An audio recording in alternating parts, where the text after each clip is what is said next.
Thank y'all for joining us. Give us a sermon. No, I ain't about to give you a sermon. I just you greet people. I do it every time when we was on Zoom. So Doing all right, Nolan? yes, sir, doing good. Nolan, we're talking to Kirby about the pass rush and how measured with just sacks. You guys don't have a ton of them this year. He was talking about how the ball's been coming out quickly. It's the quickest probably they've studied first 7 game stretch. In terms of you guys, what can you guys do better to maybe get home a little quicker? And what is it like? Is there a frustration level that kind of comes with man getting it out that quick? Because I know that's kind of what you guys are hungry for. You train hard to be able to get. Yes, sir. Well, if they get quick, that means they fear our pass rush, and two, they game plan for our pass rush to get it out quick. And I know our DBs, they know we play a lot of man. A lot of teams know that, and I know our DBs do amazing well, and we just got to do a great job getting our hands up. Also, doing quicker, more hand fighting, not less bull. A less bull snatch, a lot more. Side scissors, long two, and things like that, so we can get there quicker. Um, we talked about we talk about it every day. They've been getting the ball off. I think an average of 2.7 seconds. So 2.7 seconds, that's really fast. So, Yeah, Nolan, I guess just following up on that, how do you, as edge rusher, keep yourself from getting frustrated when you're constantly going this way and immediately running out of the or does how do you keep from getting frustrated with the game like you said? well, we just keep working every day. Eventually it's going to be that time when some people are really going to try to take those deep shots and really go downfield, and we just going to be prepared for when our numbers call. We just keep working week in, week out, just trying to affect the quarterback. If we can't sack them, then affect. If you can't affect them, then we don't need to be out there. So we can't really get frustrated. We just got to keep working. I know that's what me and Bill harp on. We try to get sacks, but if we can't get sacks, then let's affect them. Get our hands up, make them feel like the pocket is really condensed. Feel like we've been breathing on them all night. I also think that affects a quarterback a little bit more than sacks. Obviously it's the next game, but being from Savannah, being you've made big plays in this game before, what does the Georgia Florida game mean to you? Man, it's exciting for me just because it's a game that I always watched all my life. I'm a kid from Savannah, and I used to go to Jacksonville to games with my mom, and I just really excited to play in that game, man. I just feel like as a kid from Savannah, I just smell the weather. It feels so good. That breeze just like I'm at home and I'm playing at home again. So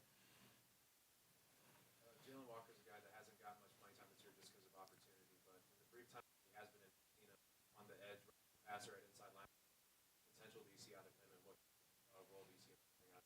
man, I think he can play like that Quay Walker role.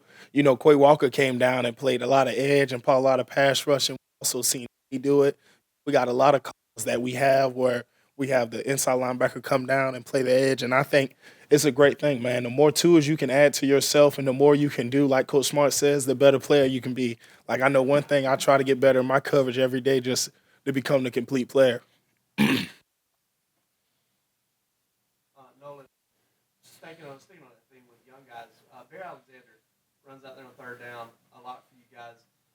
It's what's been your kind of thoughts on him and his development and what he brings to you guys from that interior rush? Man, he's a really good player. I know he looks after JC a lot and tries to take everything he can from JC.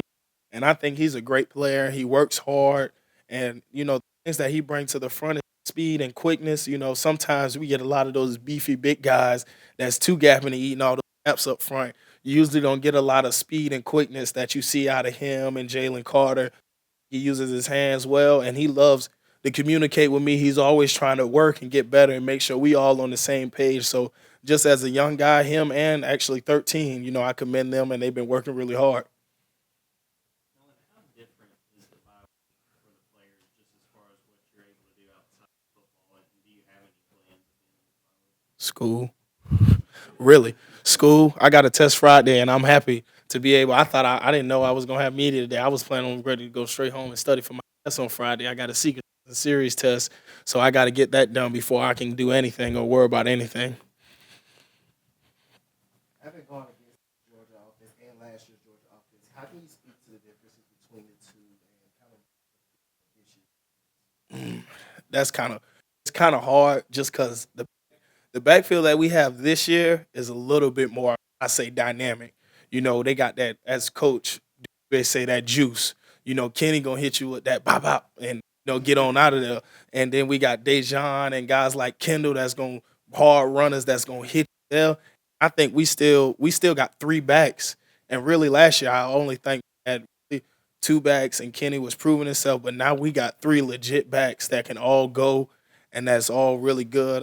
I say that also, man, our front line, under Sandin guys, rarely see them get protections wrong and really pick things up wrong. So they're really good up front and they work every day. They covering. You see them moving the pile in the game, and that's one thing that gets us turned up on the sideline. Because as a defensive player, we creating, we jumping on the pile, and I know that's one thing that we hop on all 11 hats to the ball, and they're starting to do that on offense. Nolan, from your perspective, what has allowed Malachi Starks to have the success he's had starting? Man, hard work works, man. I mean, he worked all the way through spring camp. He was always the first in runs. He never said anything. He just worked. Well, I say hard work works, and he covered some of the best guys on our team during fall camp. And he proven himself. And man, his first play of the game was an interception. So, and he's been a really good piece for us. Him, Dan, and Chris. All those guys working in the back end, man, they're really smart. He's still learning, and he's still a great player. I'm excited to see him his senior year. Him in my spot that I'm in now, man, he's gonna be 1,000% better than any of us, really. As a veteran and someone who's gone through weeks before and preparing for future opponents is nothing new, how much in the past has the bye week being the point of the season helped with those November games? And it's a refresher for some offenses you guys know you're going to see. Man, I think we take it as a step. We take it as a step ahead, and it's really a work week. A lot of people say that, but do they actually mean it? Do they come in and buy into what coach is saying and how many periods you're going to have? And are you looking to just, oh man, I can't wait to practice over? Or are you looking like, okay, this is what Mississippi State does, such and such, and this is what Tennessee does, and going from day to day and being where your feet are? I think last year, one thing that I learned, we took a step ahead on this bye week, and I think hopefully we do it this year.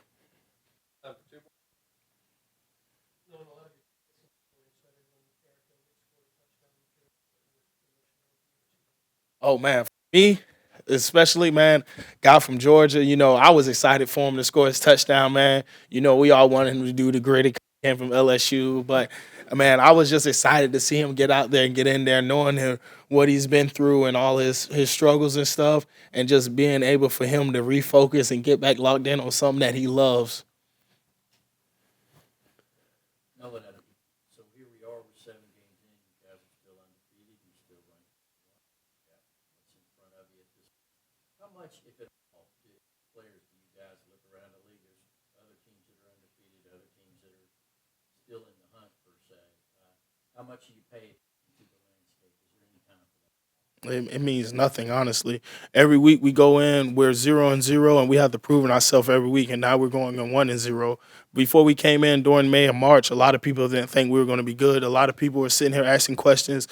Going to be having a rebuild year on defense, or why they're going to allow at least over 35 points a game, all types of crazy stuff. So I say we take it week at 1 week at a time, and we move forward. I tell them we try to go 1-0 every week. As long as we go 1-0 every week, and our feet are, especially just being a senior, I tell them, man, it flies by. At one point, my team room, and I was sitting in the back of this room. Now that we do media in this room, so I think it's just crazy that time flies by, and I tell them 1 week at a time. We ain't got time to look at the landscape, look who playing all of this and that. If you're not watching film to watch what the opponent's doing, then don't even talk to me.